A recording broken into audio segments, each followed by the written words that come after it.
Assalamualaikum warahmatullahi taala wabarakatuh. Anda bersama saya Muhammad As-Solihan di dalam rancangan The Murabbi Show. InsyaAllah pada hari ini kita akan mengupas satu lagi topik di dalam modul adil, iaitu fake kekeluargaan.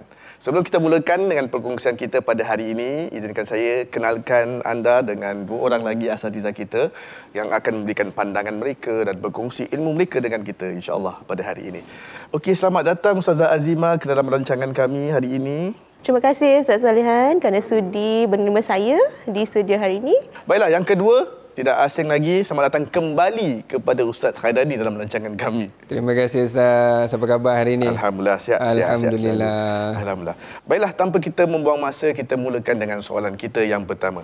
Barangkali Ustazah boleh terangkan kepada kami, berikan sedikit pandangan, apakah yang bakal dipelajari oleh para peserta daripada modul fik kekeluargaan ini? Silakan Ustazah. Pertama sekali, modul fik kekeluargaan ini ialah satu modul yang saya kira penting, bukan hanya untuk mereka yang ingin mendirikan rumah tangga, tapi mereka yang sudah ada niat, yang sudah mungkin bertunang, yang mungkin ada perancangan masa depan nak mendirikan rumah tangga. Modul fik kekeluargaan ini mempunyai 4 kerangka yang saya kira sangat penting dan sangat dekat di hati masyarakat. Pertama, berkenaan dengan sah atau tidaknya nikah tadi. Jadi kalau kita ada nak mendirikan rumah tangga, biasanya kita nak tahu apakah rukun-rukun nikah. Jadi apakah bila kita telah memenuhi rukun-rukun tadi tanpa mendaftarkan diri di ROMM, misalnya sah atau tidak nikah tadi. Jadi ini semua dibahaskan dalam modul ini. Mentah lagi hari ini kita lihat ada perkahwinan melalui penggunaan teknologi. Perkahwinan jarak jauh, perkahwinan menggunakan teknologi. Jadi apakah sah dari sisi undang-undang Islam, dari sisi undang-undang Singapura? Pertama. Kedua, kerangka kedua berkenaan dengan hubungan antara keluarga. Masyarakat kita kebanyakan mempunyai keluarga besar, ada anak, ada saudara mara, ada ipaduai, mertua dan sebagainya. Hari ini kita lihat banyak penceraian yang berlaku. Jadi apabila kita ada penceraian, kebanyakan penceraian ini berakhir dengan perkahwinan semula. Apabila ada perkahwinan semula adalah anak tiri, adalah mak tiri, bapa tiri, bagaimana hubungan anak-anak tiri tadi dengan ibu bapa tiri mereka, apa batas-batas aurat tadi. Begitu juga dengan galakkan pemerintah tentang skim-skim anak angkat. Jadi bagaimana anak-anak titipan yang dititipkan kepada keluarga Islam ni tadi, bagaimana batas-batas aurat mereka apabila mereka balik bersama dengan ahli keluarga kita. Jadi selain anak titipan, selain anak tiri, ada juga keluarga yang ada pembantu rumah. Jadi bagaimana batas aurat pembantu rumah tu? Kita harus memahami hubungan kita dengan pembantu rumah tadi dari sudut auratnya, dari sudut batas-batas norma dan sebagainya. Itu kerangka yang kedua. Kerangka yang ketiga tentang perancangan keluarga itu sendiri, perancangan kita untuk masa depan kita. Di Singapura ni kita harus merancang kerana kita duduk di negara yang paling mahal ni, antaralah yang paling mahal di dunia. Jadi kalau kita tak merancang Ustaz, bagaimana tu nanti masa depan kita? Jadi bila kita merancang tu, kita bukan merancang untuk nak tambah keluarga, ahli keluarga ke, nak tambah apa, tapi sebenarnya ada banyak sebenarnya perkara yang kita harus bincangkan. Contohnya dari segi aset. Isteri ada aset, suami ada aset. Apabila ada anak kita nak tabung, buat tabungan macam mana. Jadi kewangan tu dari sudut kewangan, dari sudut nilai-nilai agama yang bagaimana, itu semua kita harus merancang dalam keluarga. Itu modul ketiga, itu kerangka yang ketiga. Untuk kerangka yang terakhir iaitu tentang perancangan hari tua. Jadi tadi kita merancang keluarga, sebenarnya kita juga merancang untuk hari tua kita. Jadi bila kita merancang untuk hari tua, kita harus melihat kepada sistem-sistem yang ada di dalam amlah, iaitu sistem-sistem kewangan yang telah diketengahkan oleh MUIS sendiri, iaitu Nuzriyah, Hibah, Rukbah, Hibah, instrumen-instrumen yang digunakan untuk kita merancang aset kita, merancang masa depan kita. Itu sama pentingnya juga, kerana kalau kita tidak merancang, kita mungkin akan terlalu lambat untuk kita bertindak. InsyaAllah. Baik, saya rasa satu perkongsian yang sangat baik, sangat jelas apa yang bakal dipelajari oleh para peserta tentang ilmu rumah tangga. Bukan saja nak membina, bukan saja bercakap tentang hukum hakam, tetapi bagaimana nak merancang keluarga dan mengekalkan kebahagiaan rumah tangga tersebut.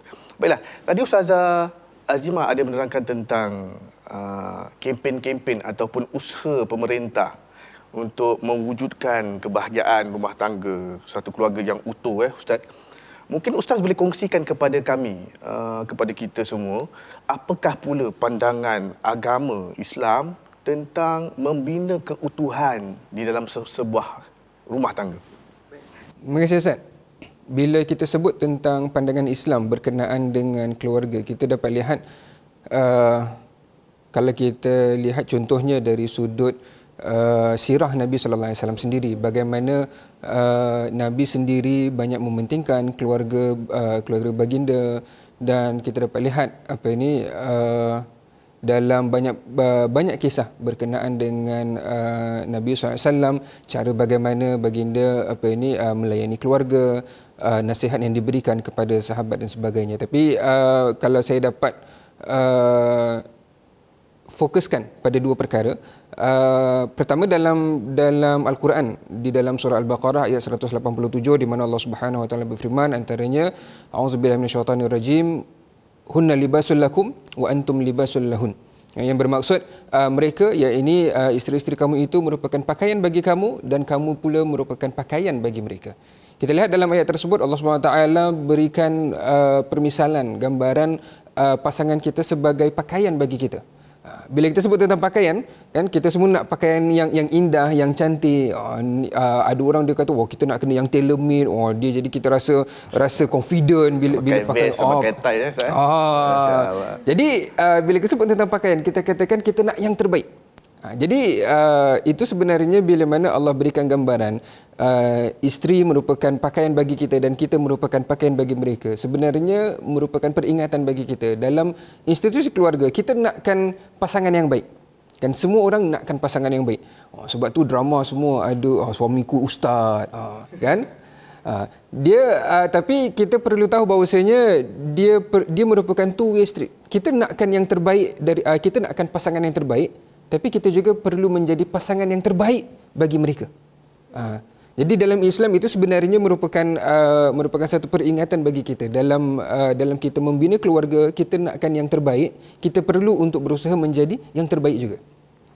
Kemudian dalam sebuah hadis Nabi SAW bersabda, khairukum li ahli wa ana khairukum li ahli. Yang bermaksud orang yang terbaik ataupun sebaik-baik kamu adalah yang terbaik dalam layanannya terhadap ahli keluarganya, dan aku merupakan orang yang terbaik yang melayan keluargaku. Nah, dalam hadis tersebut Nabi menegaskan berkenaan dengan betapa pentingnya kita perlu untuk melayani ahli keluarga kita dengan baik. Dia bukan sekadar pasangan kita, tapi termasuk juga macam tadi Ustazah sebutkan, anak kita, ibu bapa kita, ipar duai, mertua dan sebagainya. Semua itu merupakan ahli keluarga.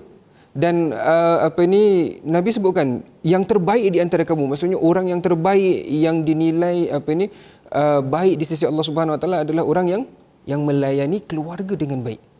Jadi keluarga tu keluarga yang utuh, keluarga yang baik itu memang merupakan satu aspek yang sangat kita katakan pivotal ataupun kritikal dalam agama sebenarnya.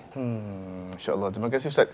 Ustaz juga mengingatkan saya pada sebuah sabda Nabi SAW, khairun nas ahsanuhum khuluqa wa altafuhum li ahli. Sebaik-baik manusia adalah yang mempunyai budi pekerti yang baik dan bersifat lemah lembut dengan ahli keluarganya sendiri, Ustaz. Terima kasih Ustaz di atas pandangan ini, Ustaz.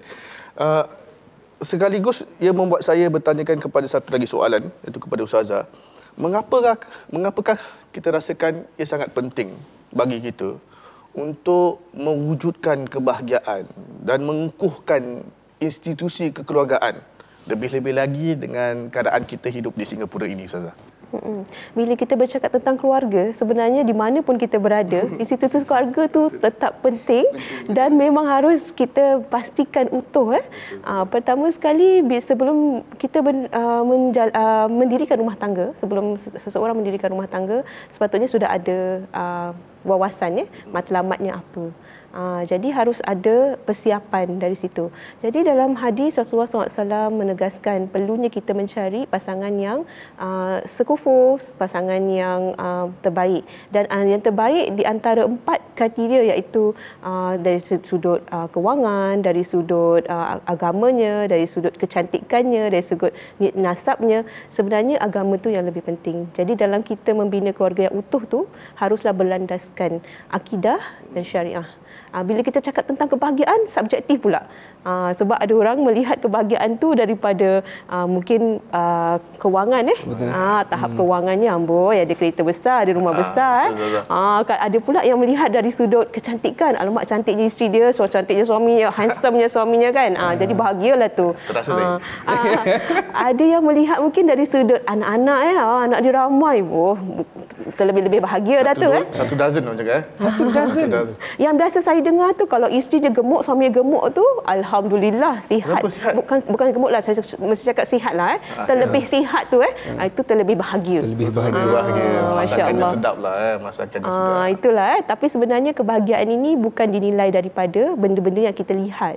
Sebenarnya dalam Islam, perkara yang kita harus tekankan ialah nilai-nilai yang ada dalam keluarga itu. Itu yang dilihat dari sudut kebahagiaan. Kebahagiaan itu haruslah di mana anak-anak bila balik rumah dia rasa senang, dia rasa tenang, dia rasa ada ketenangan, ketenteraman, ada kasih sayang di situ. Tak kiralah di mana rumah kita, dia di Singapura ke di mana, tapi bila dia pulang kepada keluarganya, dia rasa tenang, dia rasa mawaddah tadi tu, mawaddah warahmah. Itulah term yang kita selalu dengar, mawaddah warahmah. Sebenarnya ada dalam hadis dan Al-Quran berkenaan kupasan mawaddah warahmah ni sebenarnya panjang, tapi apa yang saya nak tekankan di sini ialah bila kita cakap tentang kebahagiaan tu, sebenarnya kita pun kena invest atau kita kena menyalurkan masa untuk memikirkan dan menyelidik kebahagiaan tu dari sudut pandangan Islam. Apa maksudnya kebahagiaan dari sudut pandangan Islam? Dan di sini saya rumuskan, pertama harusnya ada atas landasan akidah dan syariah. Keluarga yang berlandaskan akidah, yang mempunyai norma-norma Islam yang kukuh dalam keluarga itu, biasanya keluarga yang teratur, keluarga yang sakinah, insya-Allah. Insya-Allah. Mungkin Ustaz ini nak tambah sedikit lagi, mengapakah pentingnya untuk kita membina rumah tangga yang bahagia? Kalau kita lihat dari sudut tu, macam tu saya katakan, bila kita sebut tentang bahagia ni dia merupakan satu konsep yang agak kita katakan abstrak. Maksudnya orang lain dia punya tafsiran apa yang diertikan dengan bahagia. Dan seringkali juga kita dapati ada orang yang kita rasakan hidup dia sebenarnya dia komplit. Kan dia ada rumah, ada sebagainya, tapi dia rasa tak bahagia. Sebab apa? Sebab dia tengok tentang orang lain, dia biasa tengok dia tengok apa yang orang ada yang dia tak ada. Lalu kemudian bila dia nampak dia tak ada, orang ada, dia rasa kurang, dia rasa tak bahagia sebab dia selalu membanding antara orang lain. Saya kira bila kita sebut tentang tentang bahagia ni, satu konsep yang diajarkan dalam Islam yang penting juga bagi kita adalah sifat qanaah. Kita rasa mencukupi. Dia bukan kita rasa sudahlah tak payah buat apa-apa, bukan, tapi kita rasakan kita ada sikap qanaah tu, kita mensyukuri dengan apa yang ada, kita rasa tenang dengan apa yang ada, kita tidak sering membandingkan antara kita antara satu sama lain. Butang baju dia lawa, saya butang baju hitam aja, kan? Dia bukan begitu. Kan? Dan saya kira itu sebenarnya sangat penting bila kita sebutkan tentang institusi keluarga yang bahagia. Sebab kalau keluarga yang dia seringkali dia asyik membandingkan dengan orang lain, dan ini kadang-kala kalau kita sebagai ibu bapa itu kadang trap yang kita termasuk. Kita membandingkan anak kita dengan anak orang lain. Lebih-lebih lagi dalam era semua digital, Instagram, orang muat naik dia punya gambar anak dia dah boleh buat gini, anak kita belum buat gini lagi, anak dia dah baca Quran, anak kita kan. Jadi itu sebenarnya satu perkara yang perlu untuk kita cuba elakkanlah daripada kita membandingkan antara satu dengan yang lain. Sebab bila Allah Subhanahu Wa Taala menilai kita, Allah tak menilai kita dengan melihat kepada orang lain. Kan Allah menilai kita kepada kemampuan kita sendiri. Sebab itu dalam Al-Quran pun Allah sebutkan la yukallifullahu nafsan illa wus'aha. Allah tak akan membebankan kepada seseorang itu lebih daripada kemampuan diri dia sendiri. Jadi bila kita kata kita nak jana institusi keluarga yang kukuh, yang bahagia, kena fikirkan yang itulah. Jangan sampai kita terlalu asyik membandingkan keluarga kita dengan keluarga orang lain. Oh, keluarga dia macam gini, keluarga kita macam gini, keluarga dia macam gini. Oh, kita kena cuba macam gini. Tak, jangan. Kita lihat apa yang kita ada, kita lihat kekurangan, kita cuba untuk perbaiki, tapi pada masa yang sama kita jangan sampai kita terlepas pandang, tak nampak kelebihan nikmat yang Allah berikan pada keluarga kita yang mungkin tak ada pada orang lain. Masya Allah. Terima kasih Ustaz. Saya rasa saya sangat tertarik dengan perkongsian daripada Ustazah dan juga Ustaz tentang bagaimana kita melihat kebahagiaan, menilai kebahagiaan itu bukan daripada penilaian orang, tetapi melihat daripada kayu ukur Allah Subhanahu Wa Taala dengan sabda Nabi sallallahu alaihi wasallam, bagaimana kita melayani keluarga kita dan mensyukuri tentang apa yang telah Allah berikan kepada kita. Terima kasih Ustaz Khairani. Baiklah, mungkin Ustazah Azimah ada lagi nak tambah daripada pandangan dan nasihat daripada Ustaz Khairani? Baik, Ustaz Salihan. Sebenarnya Ustaz Khairani perkongsian yang sangat baik. Saya setuju dengan Ustaz Khairani dan saya kira penting untuk kita membina keluarga yang utuh kerana individu yang hebat apabila bernikah mereka melahirkan keluarga yang utuh. Keluarga yang utuh tu apabila keluarga itu membesar melahirkan masyarakat yang gemilang, yang cemerlang. Jadi bila kita ada nilai-nilai agama yang kukuh dalam keluarga, dia akan dibawa kepada generasi seterusnya anak-anak kita dan seterusnya dia akan membesar dan berkembang menjadi masyarakat yang hebat. Masya Allah, betul lah, dengan suasana, dengan environment yang baik, ada support system yang bagus kan. Mereka jadi orang yang sempurna, yang baik, dengan orang kata ada bapa, ada ayah, so jadi insan yang sempurna. Terima kasih Ustaz di atas perkongsiannya. Kita berpindah kepada satu lagi soalan yang saya rasa juga sangat penting.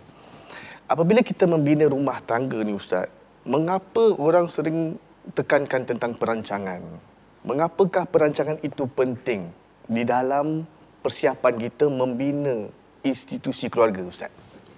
Perancangan, bila kita sebut tentang perancangan Ustaz, perancangan dia bukan sekadar kita katakan perancangan keluarga dari erti kata bila nak kahwin, bila nak ada anak. Tapi perancangan, bila kita sebut perancangan keluarga juga sebenarnya rancang tentang kewangan keluarga, rancang masa depan keluarga. Kalau kita orang Melayu kita biasa sebutkan kita merancang tapi Allah menentukan.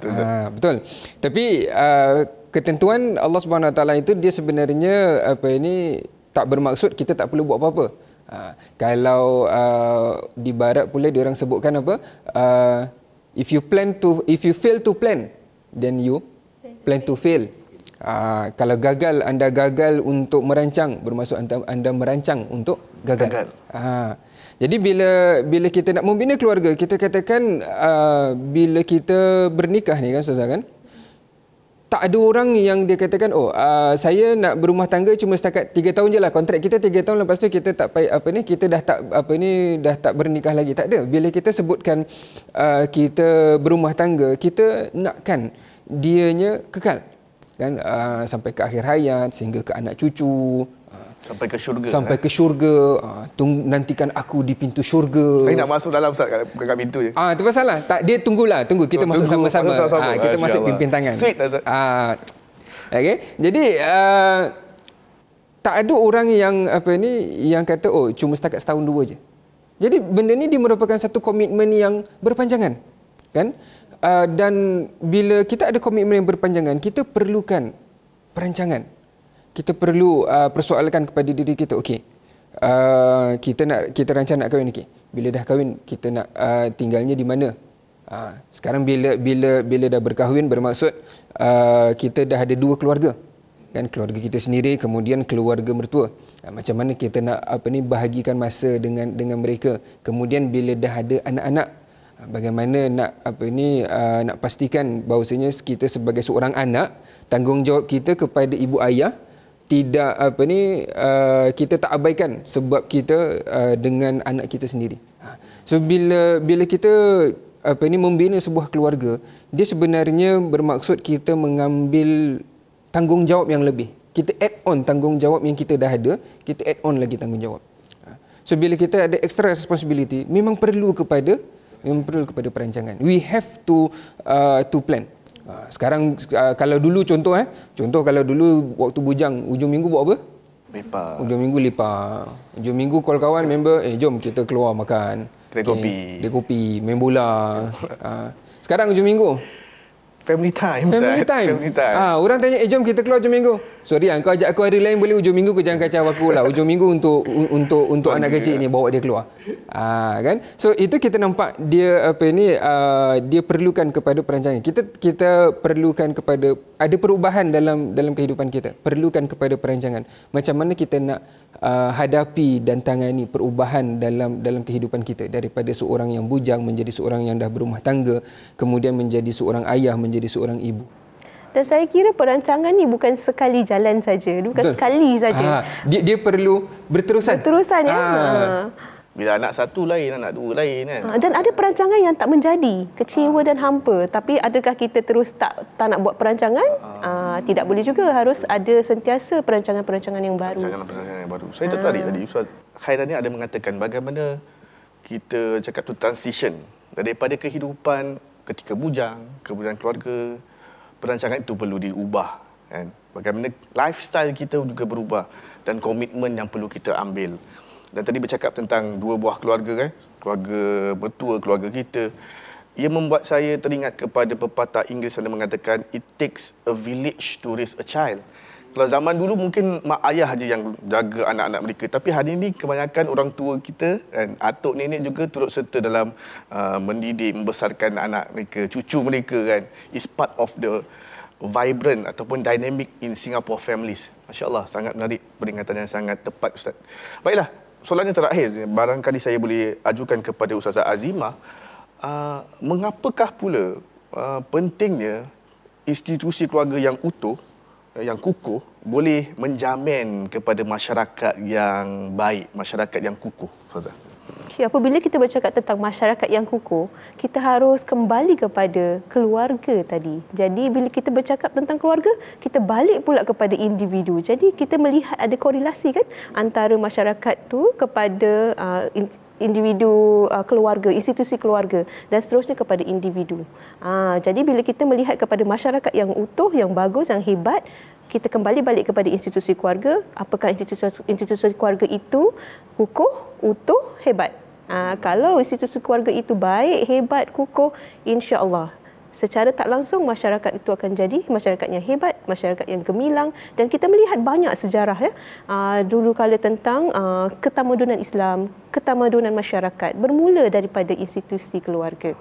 Di sini saya ingin mengajak kita melihat kepada penyelidikan dan pemikiran Ibn Khaldun, iaitu bapa founding fathers of sociology, iaitu bapa kepada pemikiran sosiologi. Beliau mengkaji tentang institusi keluarga, tentang individu, bagaimana individu yang hebat merungkai menjadi keluarga yang hebat dan seterusnya keluarga yang hebat menjadi masyarakat dan ketamadunan Islam yang hebat. Di sini ini adalah bahan tambahan bacaan tambahan dan penyelidikan beliau sebenarnya berbasiskan kepada Al-Quran itu sendiri, daripada ayat-ayat Al-Quran dan daripada sunnah Rasulullah SAW dan melihat kepada norma-norma kehidupan. Jadi individu yang baik, kemudian lahir keluarga yang baik, kemudian akhirnya menyumbang kepada masyarakat yang baik. So isu very important Ustaz. Masya-Allah. Saya rasa pengusian yang sangat menarik. Saya ucapkan ribuan terima kasih kepada kedua asatidzah kita di atas pandangan dan perkongsian anda tentang fiqh keluarga ini. Insya-Allah kita akan berjumpa pada segmen yang kedua dan kita akan kongsikan banyak lagi soalan dan isu-isu yang bakal kita ketengahkan insya-Allah. Baiklah, kepada para penonton jangan lupa untuk melungsuri laman learnislam.sg untuk mengetahui lebih banyak butiran lanjut tentang program fiqh kekeluargaan yang dikendalikan oleh pihak adil.sg. Anda juga boleh melungsuri laman Facebook dan juga YouTube adil.sg untuk melihat butiran yang lebih lanjut dan program-program lain yang ditawarkan insya-Allah.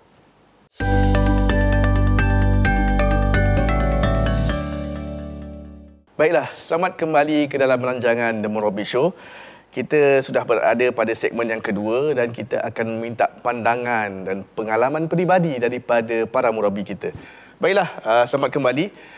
Saya nak kan daripada para asatiza, para murabi untuk kongsikan lebih kepada pengalaman peribadi, your personal views dan pandangan.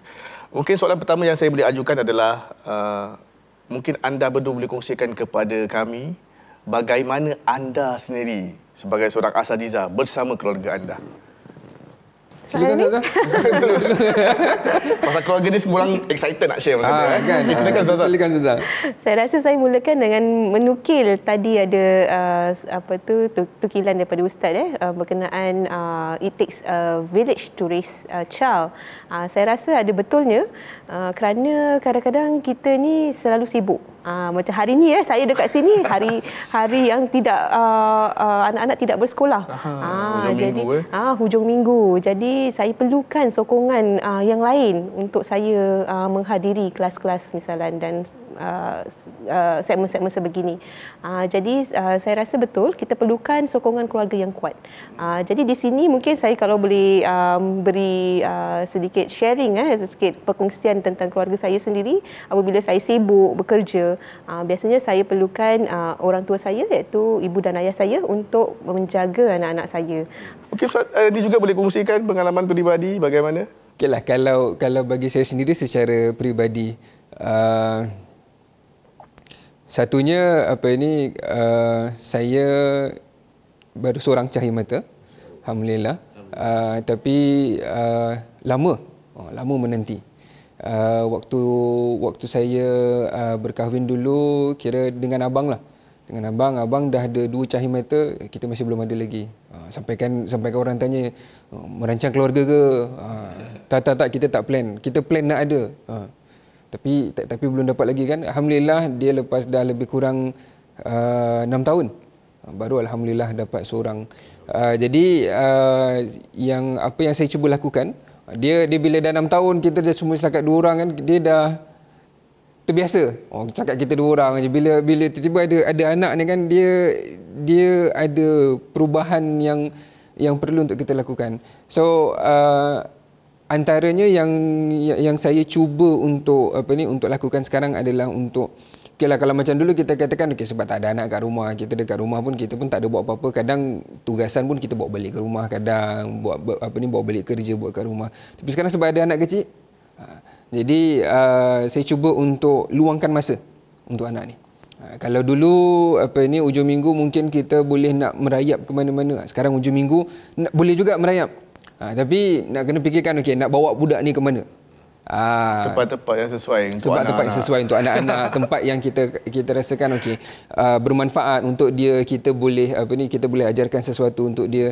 Dan so saya cubalah, contohnya maksudnya hujung minggu keluar dengan anak, dengan isteri saya.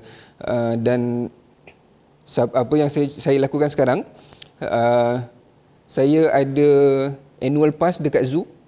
So kira bila masa nak pergi zoo ke, nak pergi bupa ke, boleh bawa budak ni.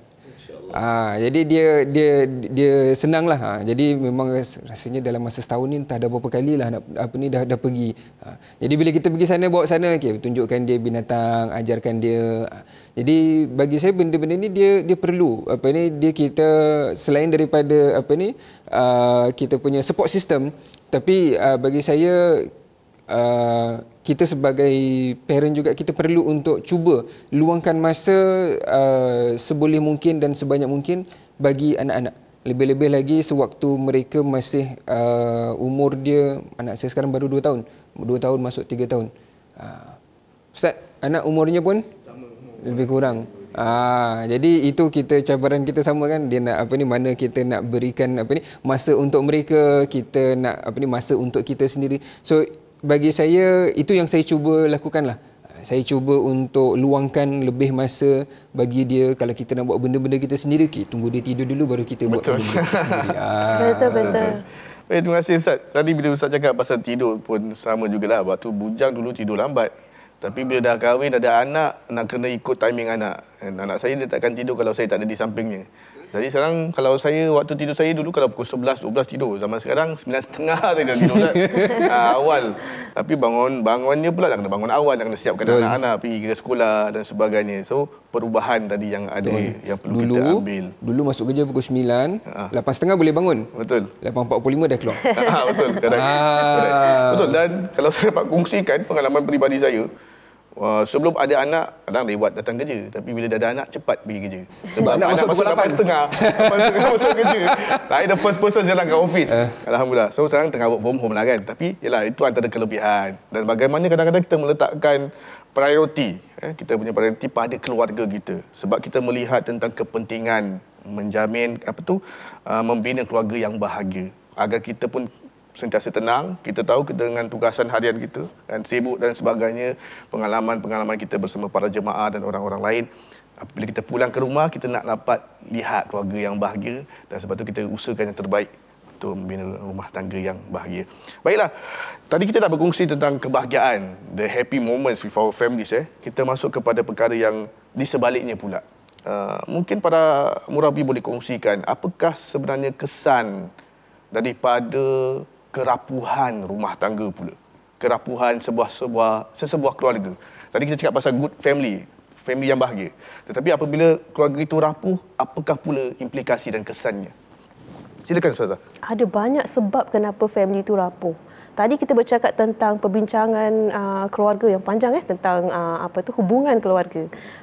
Jadi sebenarnya bila kita melihat kepada kerapuhan tu, mungkin kita kena lihat juga daripada sudut hubungan kita sesama manusia, hubungan kita khususnya sesama keluarga.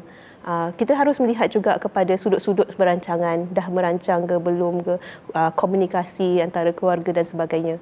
Jadi bila kita cakap tentang kerapuhan, misalnya apabila sudah terjadi, memang sesuatu yang tidak mudah untuk dipulihkan semula. Jadi keluarga yang rapuh, apabila kita tak sedar, dia makin lama akan makin rapuh. Jadi pertama sekali kita harus ada kesedaran.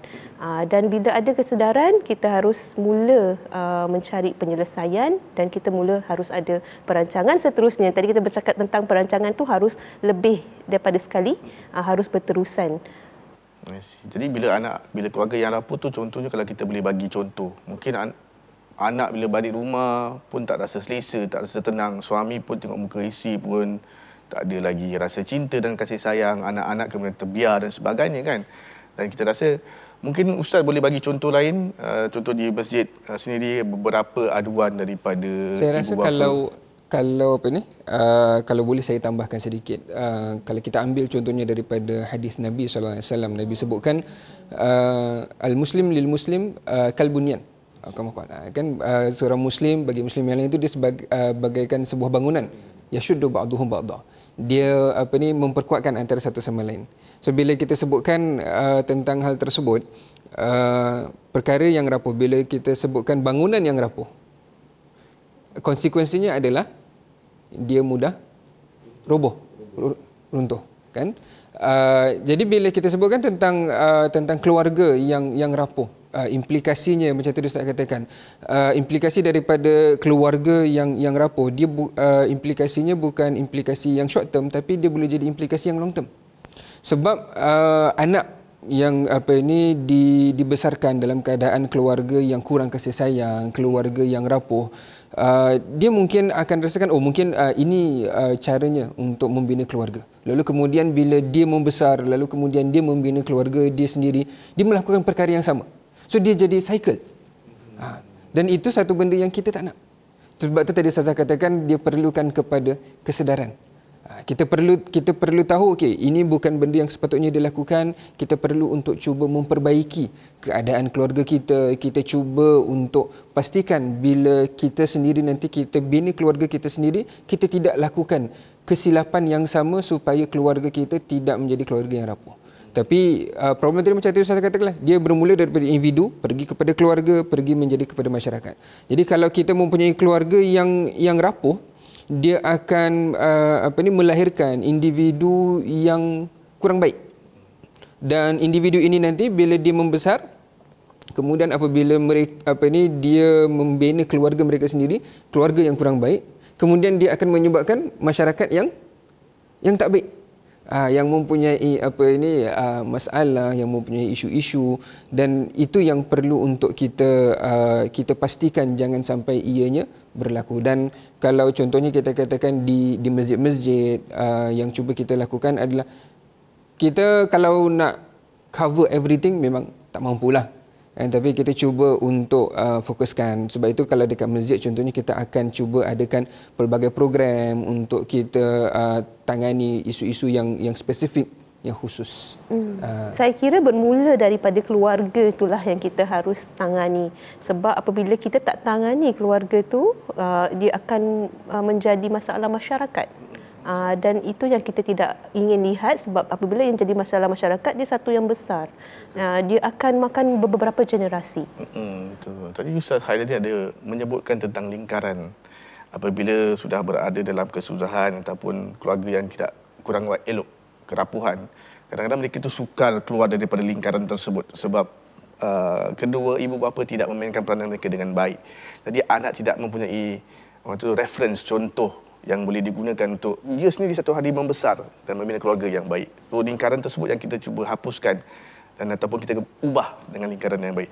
Dan saya juga tertarik dengan kata-kata Ustaz Hairani tadi tentang kasih sayang dan perhatian. Tadi bila kita berbincang tentang bagaimana kita membina keluarga kita luangkan masa bersama anak-anak kita, saya rasa itu perhatian yang telah kita berikan dan kasih sayang yang kadang-kadang kita lupa. Mencari kebahagiaan kadang-kadang kita rasa nak kena cari duit dan sebagainya kan. Tetapi bagaimana kita berikan perhatian kepada anak kita, luangkan masa, a good quality time lah orang kata tu Ustaz. Masya-Allah, itu yang kita inginkan daripada sebuah keluarga yang bahagia. Baiklah, mungkin para murabi juga boleh kongsikan kepada kita apakah antara isu-isu keluarga yang sekarang ni berlegar di kalangan masyarakat Singapura. Silakan Ustazah.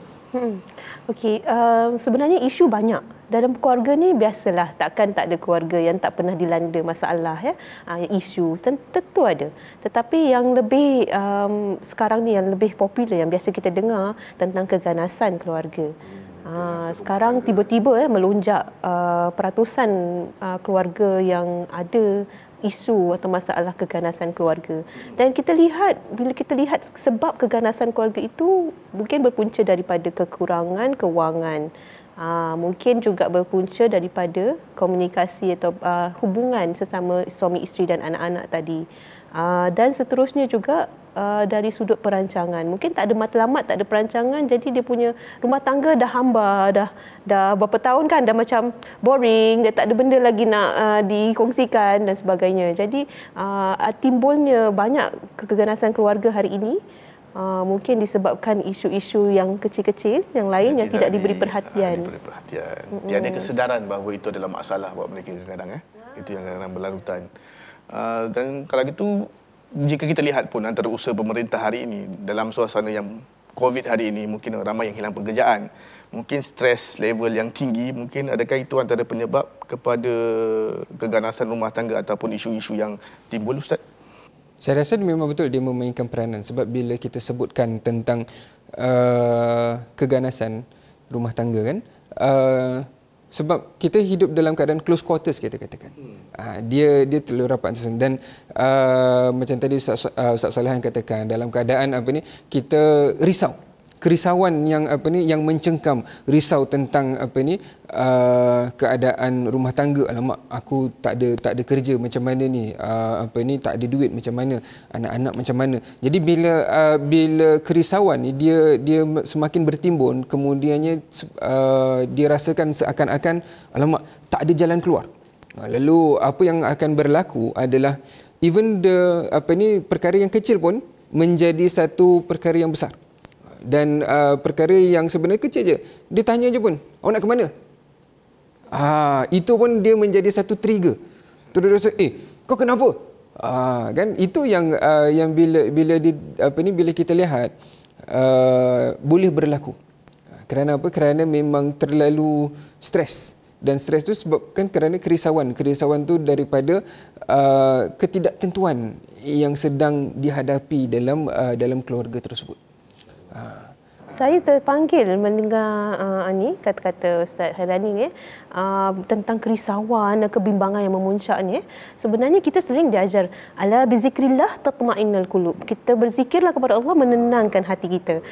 Memang saya rasa bukan mungkin ada yang tak tahu, tapi kebanyakan sebenarnya saya rasa pasti pernah mendengar syarahan-syarahan yang mengatakan ingatlah Allah, lepas tu berzikirlah kepada Allah, mengadulah pada Allah, ud'uni astajib lakum, berdoalah kepadaku, aku akan jawab doamu, dalam surah Al-Baqarah. Jadi saya rasa kebanyakan kita pun berdoa. Saya yakin orang Islam semuanya dalam keluarga berdoa, mohon agar diringankan kesusahan mereka.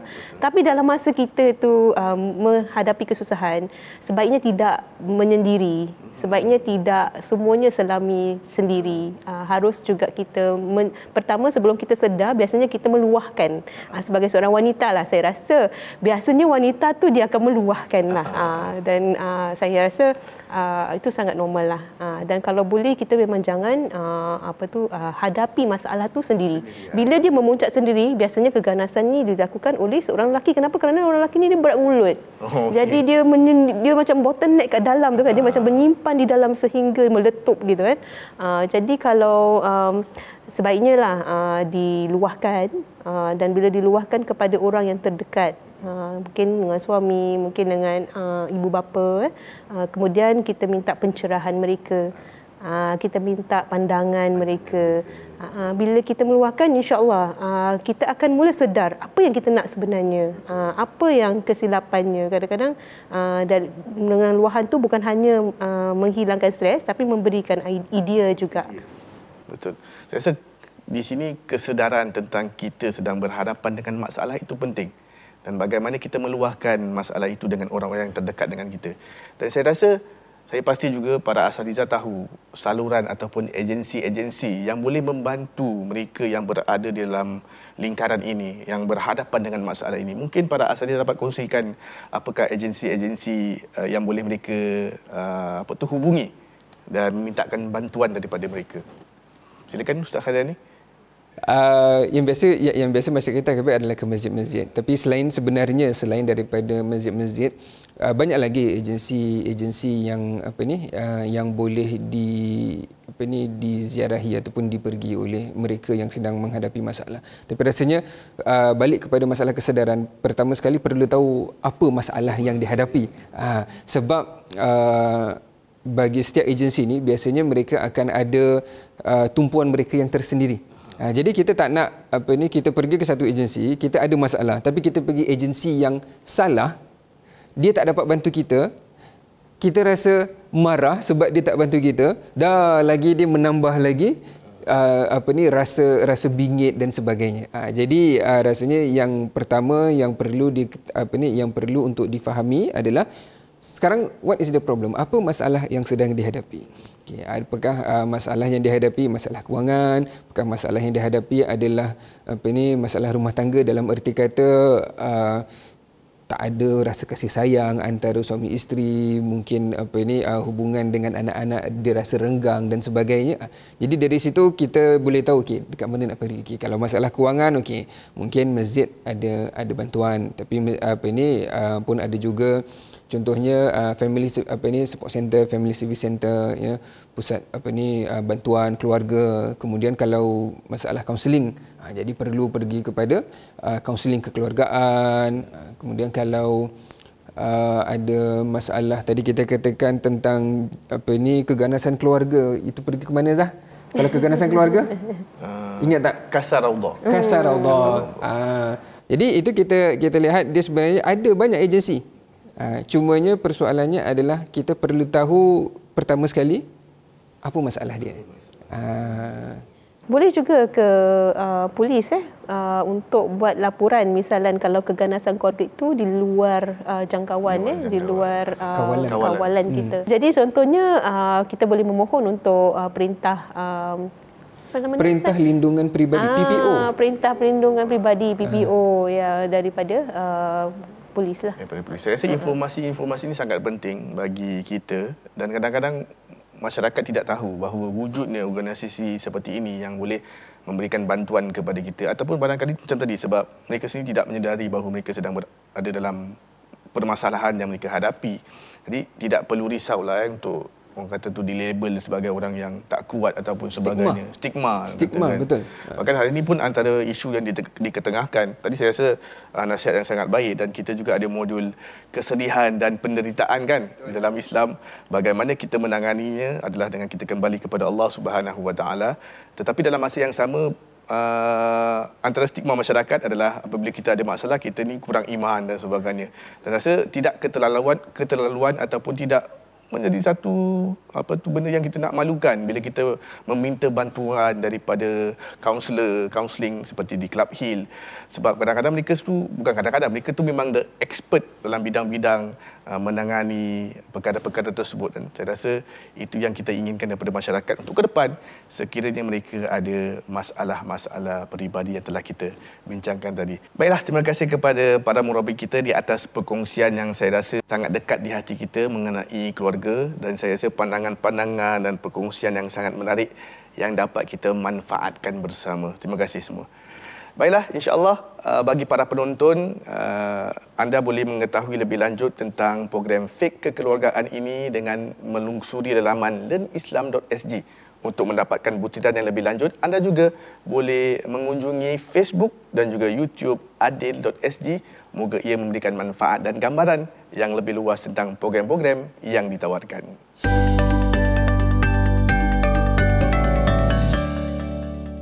Kebahagiaan di dalam rumah tangga dapat dikecapi seandainya setiap individu memainkan peranan mereka dengan baik.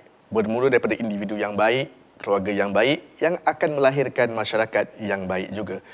Nilai-nilai agama perlu diterapkan di dalam institusi rumah tangga untuk mengekalkan lagi kebahagiaan, kemesraan dan juga ketenangan di dalam jiwa. Bahkan, usaha-usaha daripada pihak pemerintah untuk menangani isu-isu keluarga yang berligar di sekitar kita agar kita mudah untuk meminta bantuan pada setiap permasalahan yang kita hadapi. Moga Allah Subhanahu Wa Taala memberkati dan merahmati usaha kehidupan kita dalam membina rumah tangga yang bahagia, sekaligus menjamin masyarakat yang berbilang bangsa dalam kehidupan yang penuh aman, tenteram dan sejahtera, insya-Allah. Baiklah, terima kasih kepada kedua murabbi kita di atas perkongsian dan pandangan anda dan hadiri pada program The Murabbi Show kami ini. Saya doakan moga Allah Subhanahu Wa Taala merahmati dan memberkati usaha anda berdua. Terima kasih. Amin ya rabbal alamin. Baiklah, insya-Allah kepada para penonton, jangan lupa untuk menelusuri laman learnislam.sg dan mengetahui lebih lanjut tentang butiran Fiqh Kekeluargaan dan juga program-program yang ditawarkan oleh pihak adil.sg. Jangan lupa juga untuk mengunjungi laman Facebook dan juga YouTube adil.sg. Moga Allah Subhanahu Wa Taala merahmati dan memberkati usaha kita bersama. Wabillahi taufiq wal hidayah. Wassalamualaikum warahmatullahi taala wabarakatuh.